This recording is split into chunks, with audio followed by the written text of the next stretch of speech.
to our startup launch series hosted by EnterpriseWorks. This is a virtual version that we're doing in order to reach a broader range of our ecosystem.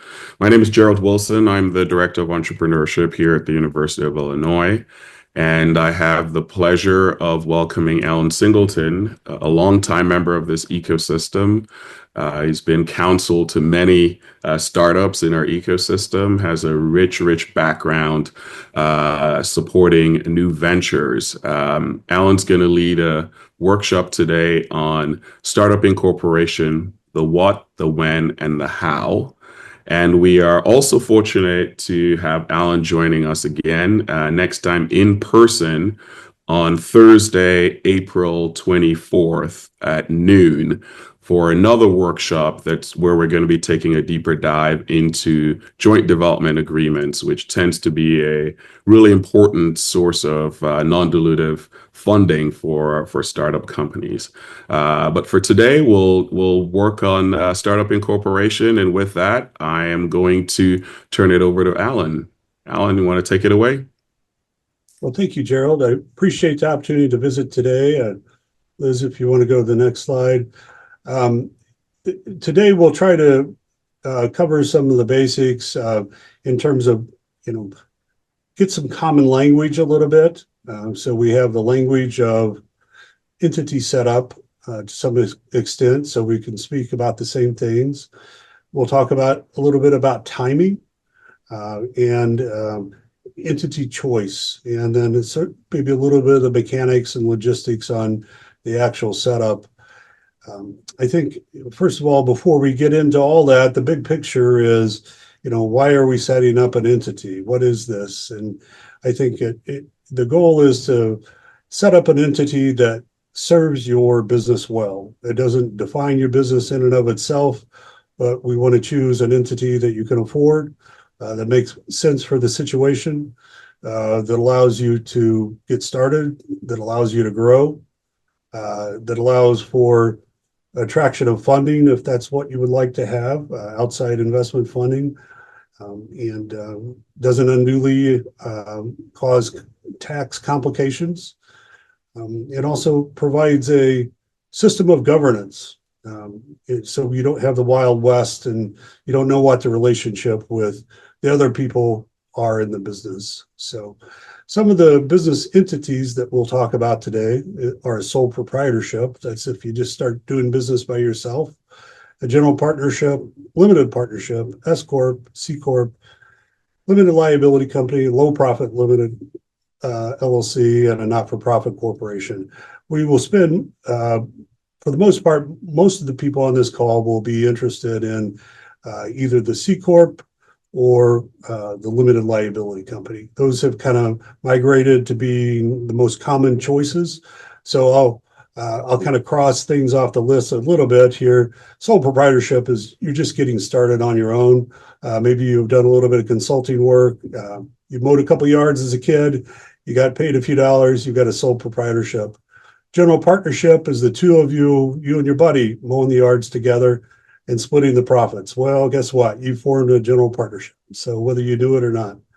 Limited partnership, that's basically for really great big farm families who have a lot of real estate that they want to pass on to the next generation, or for venture capital firms like Sarah Ventures here in town. So most of you aren't going to be worried about that too much. S Corp, that's sort of a workhorse of a business entity that might be good for, say, a law firm with 4 owners, or a service or consulting business for 4 owners. I've tended to shy away from these in the last, I would say, 5 or 6 years because of some implications for investment and for later exit, some tax disadvantages to them. And so C Corp, that's something we're going to talk about a lot. And then limited liability company. I understand that a lot of folks, I just won money in a COZAD business plan competition, or I don't know whether this thing's going to stick or not. I just kind of want to explore some things. Sometimes there's the temptation to either form a one-owner limited liability company or even a multi-owner limited liability company. So those are things that have, I think in particular at the Technology Entrepreneur Center, that they've been pushed a lot. And in some of the common press, they've been pushed. And there's some good reasons for that. So we'll try to talk about those reasons and kind of engage in a meaningful debate or weighing of the factors on sort of C corp versus LLC. Low profit limited liability companies, very, very niche entity. It's sort of like I want to be for profit, but I really want to be a not for profit. I can't decide which one I am. So that is slightly halfway in between. I've probably formed about 5 or 6 of those in my entire career. And there's a similar entity for corporation as well. Unless you have a very niche case, that really won't be much of a debate. And not-for-profit corporations. There are so many not-for-profit corporations out there. And they're not-for-profit corporations that you might not normally even expect. And they play a significant role in our economy, in our ecosystem, and sometimes they can come into play for tech. But I won't focus the presentation today on those, but occasionally there's a niche circumstance. So that's kind of some of the common language. And then again, we're probably going to focus on the C Corp and the limited liability company as the two that kind of we're going to try to contrast to each other, compare and contrast. Okay, next slide. Okay, if we were in person, we would all have one of these, and each of in the old days, you would each have an ink pen, and we would cross things off the list. And a lot of times, if I sit down in person with somebody, we'll talk through a number of factors, and a lot of times we'll cross off the general partnership right away because that has unlimited personal liability, and boy, you don't typically want to be liable for some silly decision your partner made. We'll probably cross off the S corporation because there's some adverse tax consequences if you have a tech business. Probably cross off sole proprietorship at a certain point. Maybe you do a little bit of consulting before you switch, and then you sort of get down to the C corp and the limited liability company. LLC comes in 2 flavors: the multi-member and the one owner. And the attraction of the one owner LLC makes it sometimes a very tempting choice. If you're going to be the only owner of the company and you're not sure where you're headed right now, a one owner LLC is sort of a placeholder, maybe to claim the COZAD money or to kind of do some exploratory things to sign some non-disclosure agreements, have an entity to interact contractually wise that insulates you from personal liability. So this is the one owner LLC is oftentimes used in this setting a little bit more than the one multi-member. The other area that I see here for the single member LLC is maybe a professor has a venture capital funded C corp, but they keep getting hounded by industry to do some consulting on the side. So we set up a one owner LLC, boom, they don't have to file a separate income tax return. It's really simple. All income and expenses reported on their personal income tax return. They don't have any tax complications that go along with a big tech company where you're not just doing consulting, where you're trying to develop technology. So I would say we're going to look at C Corp. A single member LLC pops up quite often, and occasionally a limited liability company. If we go to the left-hand side, these are some factors we looked at. Limited versus personal liability. That's a big, important concept to understand. In general, a corporate entity, which is S Corp, C Corp, or either limited liability companies, liability stops at the corporate level as opposed to going after you personally. Now, there are some exceptions to that. In the case of an S Corp or either one of these two, income tax passes through to you individually, so you are in line for that. Or if you ignore the corporate formalities, or if you're the president or leader of the organization and you don't pay payroll taxes or you don't pay wages properly, then you can be on the line personally. But in general, it's like wearing your seatbelt. If you have an S corp or a C corp or an LLC, it doesn't guarantee you that you're not going to be in a or injured in a car accident, but you've got some protection. So income tax or tax implications, those are important considerations. Not only um, the ability to, there's the possibility of double taxation. There's the possibility of deducting early stage losses. A lot of times that happens with tech companies. And then there's the ability to avoid paying tax on the sale of the company. And so those are all different components that kind of play into it. And I can't summarize them all right now in this line, but those are some factors that go into the analysis once we get into things. Complexity of formation and management. You want to be growing a tech company or providing a few hours of consulting, and even if you could design this amazing complex entity, you don't want to be burning all your time and resources on an entity. And then effect on the ability to raise capital. So if you say I want to operate as a general partnership, but you're seeking venture capital funding, that's really a no-go. So just not going to be a go. And then down here is, I guess I didn't list it, but governance. All the time I see people that have been working together a couple of years, maybe a student group at the U of I, and there's 4 people that come in, and I ask them, well, have you guys discussed ownership percentages? And each one of the 4 says they should own 50%. And I'm like, well, that math doesn't work. So establishing governance early on is a consideration. If resources are limited and you want to defer formation of an entity, sometimes there is a role for a pre-incorporation agreement or founders agreement. I typically don't get involved in those because it takes time and they're custom. And if you have the money to spend it on legal fees, most of the time it's better to spend it on setting up an actual entity.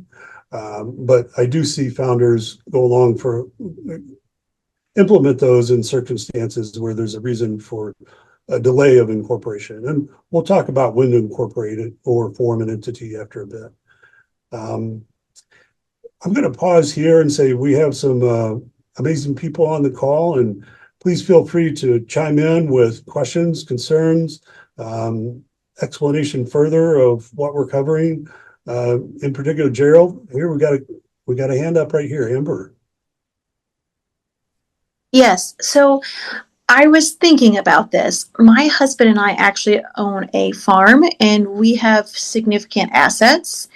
And so I did not know how this would affect us if we would incorporate with a new business along with other people I don't know what's the safest option or what would you recommend in that type of situation? Is it to operate the farm? No, I'm asking in case we start up a student startup group. I'm Okay. a student, and so I don't want anything happening with that organization to affect our farm. Okay. Yeah. Well, when you say start a student startup group, I can touch on that briefly. I think if you have assets and the students don't, you do want an entity that's going to provide some limited liability. It would be a key topic. So that puts us with the S corp, C corp, or one of the LLCs. If you're going to have more than one owner, it couldn't be the single member LLC. And then we could talk a little further. Now, if it's a sort of a charitable organization or something to mentor them or something, that could pivot over to the not-for-profit arena. I'll tell you what, why don't you hold a little bit more detail and we can go into that after we've gone through a little bit more. But I would say that, insulating your farm assets, your personal assets from a situation where there could be liability with respect to others is an important issue. And then the concept of officers and directors liability insurance can be a very important issue. And I've seen it come into play a number of times in situations where a minority owner is disgruntled with something that went on. And if you're the individual with more assets and you're the president of the corporation or on the board of directors, then you can become a target. Having officers and directors liability insurance to cover you in that circumstances is something that's very useful. Any other questions right now?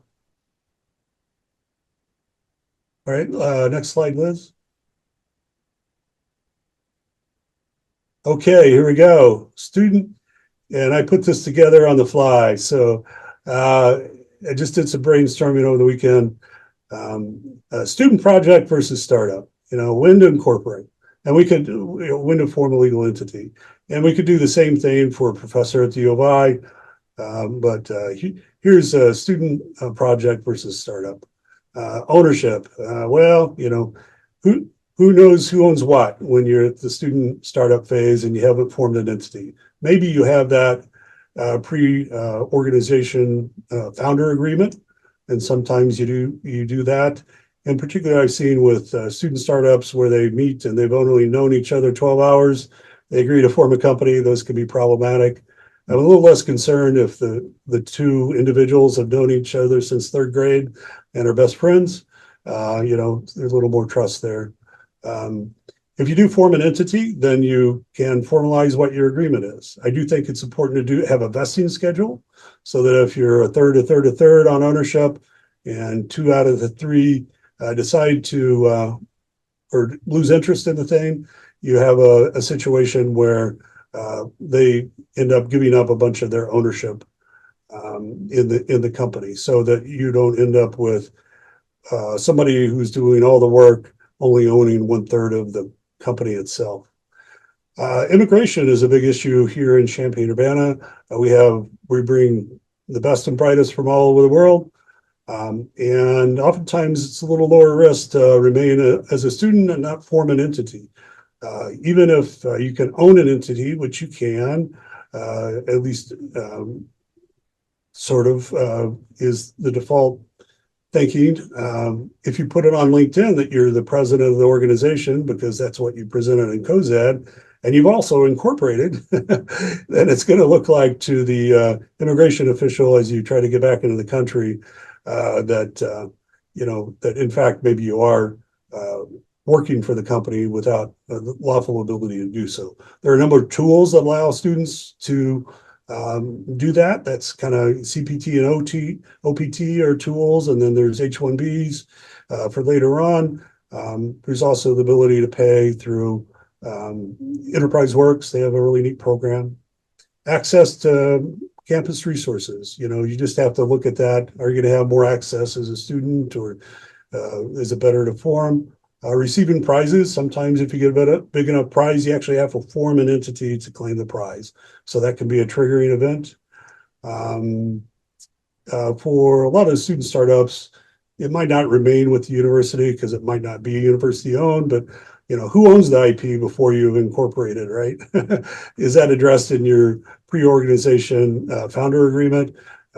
Or is it just sort of informal and we're not quite sure? If you do form an entity, you can clearly assign it. If you don't form an entity, personal liability applies. The entity provides some liability shield once you form it. Governance, the situation of, hey, you probably want to spend some time together before you form to see if there's trust there, right? But what I would say is I've seen situations where the students work together for 2-3 years, and then somebody gets their picture in the Daily Illini, and then their sense of self-importance increases greatly, and then the friction develops. So establishing some sort of governance structure is a nice thing to do at a certain point in time. Entering into contracts. It's hard to do that if you can't really do it as a team name. Really, then I guess you're doing it as a partnership, or if it's in one individual's name, there's personal liability. The company can sign contracts, NDAs, leases, things of that nature. Really, to sign an agreement with U of I, they want to sign an agreement with an entity, not with to execute an option, to do a consulting agreement. They want to have an entity to sign, entities such as a corporation or a limited liability company. If you haven't formed a company, you don't have something suitable for investment by an outside person. Now you can form it when it looks like the funding is going to be coming your way in terms of safe or a venture capital investment. There are some implications if the formation and funding are too close. There's a cheap stock problem that can arise, but just something to consider.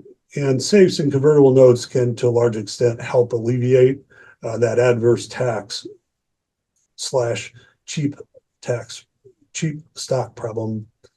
And then exit. How do you sell the company if you don't have a company? I guess you can sell the assets, but then you're going to be signing everything individually. If you package it up in a company, then you have something to sell. So, these are kind of some factors that a student startup ought to take into account. And if you don't have the legal ability to work in the US and you're really enjoying being a student and you can access all sorts of wonderful resources, don't pull the trigger too soon, right? The flip side is, oh my gosh, people are wanting to fund us. They say, you've got gold. We just won first in COZAD. We have to issue a SAFE to Illinois Ventures. Then that's triggering you to pushing you over to the it's time to form an entity category. So, Gerald, I'm gonna bounce this to you. What on this list is all wet? What makes sense? What did I leave out? I don't think you left anything out, Alan. I think one of the things that has come up in some of the conversations I've had with founders tends to be this situation where perhaps the team is still getting to know each other. There's not a lot of trust there in the beginning. And there are questions around, and this is for all levels, whether we're talking student startups or we're even talking about some startups with some faculty involved. They're just questions about, I just formed this company with this person, they're the CEO, but the technology is coming out of my lab. Could they potentially fire me? Or would, if we have a C Corp and we get venture capital into the company, could a board potentially remove me from my CTO position, right? And I think oftentimes the feeling is, people want to address that contractually, as in, is that something that can be written into the incorporation documents? Is that something that can be addressed in a founder's agreement? I know you said you don't typically do the founder's agreements. I wonder, with these kinds of concerns, how do you see those things playing out in some of these legal entity formation document stages? Yeah, so this sounds like a very high. What comes to mind here is a professor at the university who has an amazing technology, loves being a professor at the University of Illinois, wants to spend some time with this company.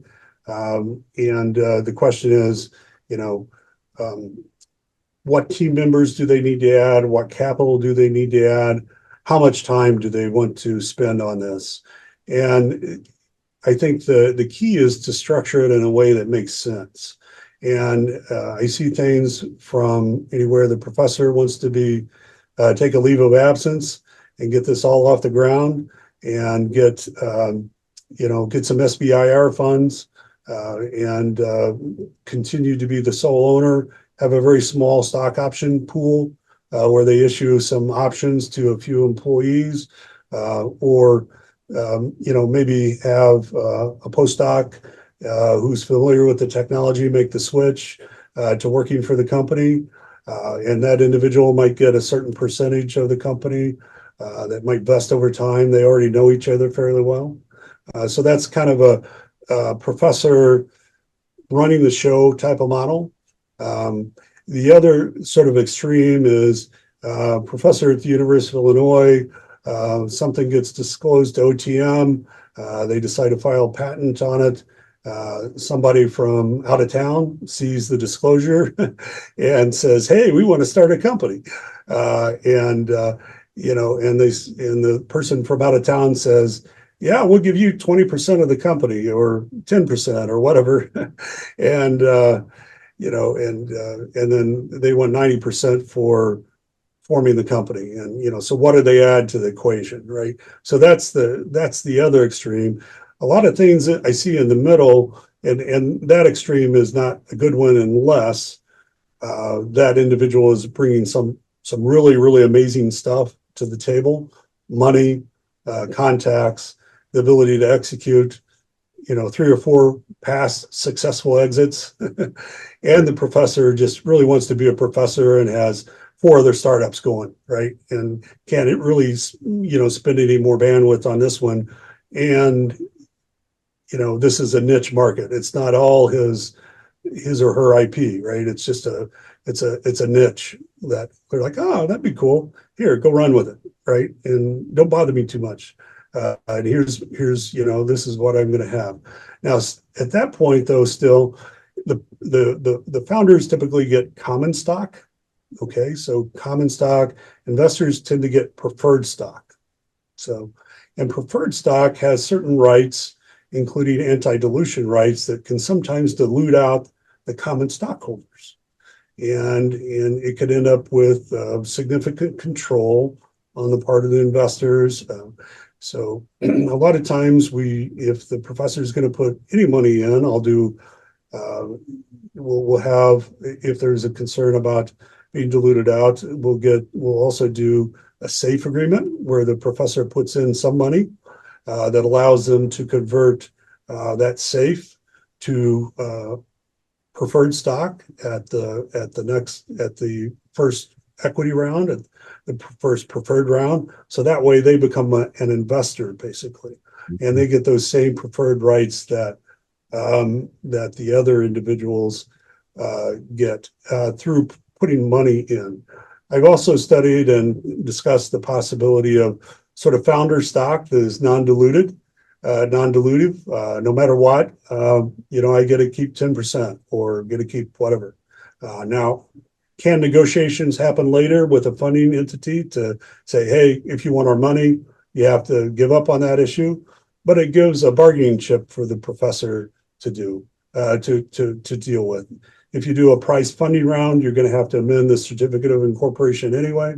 And just only a contract is nice, but if it's in the certificate of incorporation and the entity is structured so that the founding professor is going to have to consent to amendment of that, that's foundational. That goes to the very root, so that it would be very difficult for fast players with money to overcome that. So that's the foundational level, would be building that term into the certificate of incorporation. Got it. Have you seen other things, Gerald? There's always a range of flavors, right? But yeah, that was one of the ones that jumped out at me. Oh. And then employment agreements, you can have an employment agreement that, if there are that has implications, you can do all sorts of stuff. It really just depends on how important the company is to the professor and what it takes to bring others in to create a successful company. Yeah. Let's move on to the next slide.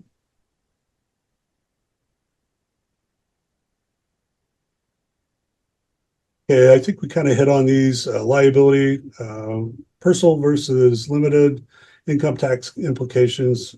So credibility in the business world. We didn't really talk about that one a lot, but if you're going out beating the bushes to raise funding and you've got a limited liability company, I think probably unless you've had 4 successful exits and can say that give the funders a good reason, it doesn't look like you're really out there seriously looking for venture capital funding if you're structured as an LLC right now. Not to say that you can't start out as an LLC and make a pivot, but that's sort of a credibility issue. Next slide. Okay, here's some language, boring language, but language is important. And I find if I go to the doctor, I try to speak their language a little bit, and I usually butcher 2 or 3 terms. But these are some of the things that attorneys and venture capital folks talk about in terms of language. So a limited liability company has members, whereas a corporation has shareholders or stockholders. Okay, those are the owners. Owners. An LLC can have managers. That's sort of like a board of directors. A board of directors has fiduciary duties, and same with managers typically. And then officers or president, vice president, secretary, treasurer typically, and they typically run the entity through their own actions and through hiring employees and things of that nature. In the corporate entity, a board member typically wouldn't sign a contract. A shareholder typically wouldn't sign a contract for services or a lease. The president would typically sign it. Now, the board might approve it, and the shareholders might approve a sale of the company, but an officer would sign. If I do see a lot of people set up limited liability companies on their own, and sometimes they set it up where it appears that you have multiple individuals who are members and they don't have any managers or officers. They haven't formalized the setting. So really in that circumstance, you could have what is by default a member managed LLC where the 2% owner could legally sign a contract on behalf of the LLC. So not a good situation. So if you do set up an LLC, make sure you clearly structure it. I don't favor member managed LLCs in almost any circumstance. Next slide. A little more detail, owners, board of directors, big picture decisions, day-to-day operations, officers, and officers, managers, board members. But again, try to avoid member managed LLCs. Next slide. Okay, here's the detail. Anybody need a nap? I'm going to go fairly quickly over this, but sole proprietorship is you're just going out there and doing business on your own. If I mow yards as my own name, if I do consulting under my own name, by default, I've created a sole proprietorship. You report all income and expenses on your own tax return. If I sell the business, I would just have to sell my accounts or whatever assets I have that are related to the business. Next slide. General partnership. I have never formed a general partnership in my role as an attorney. I've never done the documents. I've seen them, but the reason I don't ever form them is because there's unlimited personal liability for all the business debts. I do see people form them sometimes on their own by default, or some very, very, very old relationships from like the 70s or something. So most of the time it's better to form a limited liability company because you can get the same tax treatment, but no personal liability. Next slide. Limited partnerships, just think venture capital companies are typically organized in this fashion, and I won't go into detail why. Next slide. S Corp. When I got started doing this, a lot of the tech stuff, we formed a lot of S Corps with the thinking that we could switch to a C Corp once venture capital was on the table or a possibility. Over the last, 5 years or something, or maybe a little longer, there's a particular tax provision that allows you to avoid paying income tax on a substantial portion of the sale of the company. And if you start out as an S Corp, your stock is not going to be eligible. So the founder stock would not be eligible for that section, small business tax treatment under Section 1202. So I don't like to start people out as an S Corp anymore if you're going to be commercializing technology. Next slide. C Corp. All right. This is the big kahuna. And most of the time, if you're wanting to make a big public statement and you think that venture capital is nearby, you would form a C corporation in the state of Delaware. If you're going to be having an office in the state of Illinois, you would also become authorized to do business in the state of Illinois. So you file paperwork with the state, each state, and then you would be able to do business in the state of Illinois as well as Delaware. There is a double taxation issue. So if the company is very profitable, you do face the possibility of being taxed at both the corporate level and shareholder level. But most tech startups don't make money to start with. The double taxation typically doesn't occur. And venture capitals will not invest in an S Corp or a C Corp. So by default, the C corporation is what is required. That has to do with avoiding pass-through tax treatment to the wealthy people who invest in the venture capital firm to a significant extent. You can also have different classes of stock. So if you form a company and you're a founder, typically you get the common stock that I mentioned, although I did mention also the possibility of founders preferred, which is a possibility, or also a note that is convertible into preferred stock at a later venture capital round. But C corporations provide for different classes of stock, and typically a venture capital firm would require preferred stock when they make the investment. You can have a lot of different shareholders. Individuals can be owners, but also corporate entities. So next slide. Limited liability company. The one time I would say that I would favor this multi-member LLC is if you have a manufacturing company that you set up and you want to buy an office building, and maybe you want to have that owned by a different group of investors, and there'd be a fair market value lease in there.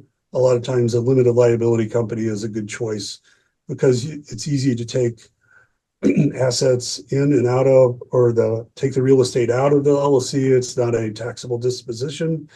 The other advantage is, say if you and two other individuals form an LLC, and you're not quite sure where things are going, and you don't want to have to file payroll tax returns, then avoiding filing payroll tax returns on the three owners, if you don't have any other employees who are working for the company, can be an advantage, because payroll tax returns can be a headache. There can be personal liability if you don't do it correctly, and so it avoids that to a certain extent. And once you hire employees who are not owners, then that advantage goes by the wayside. Next slide.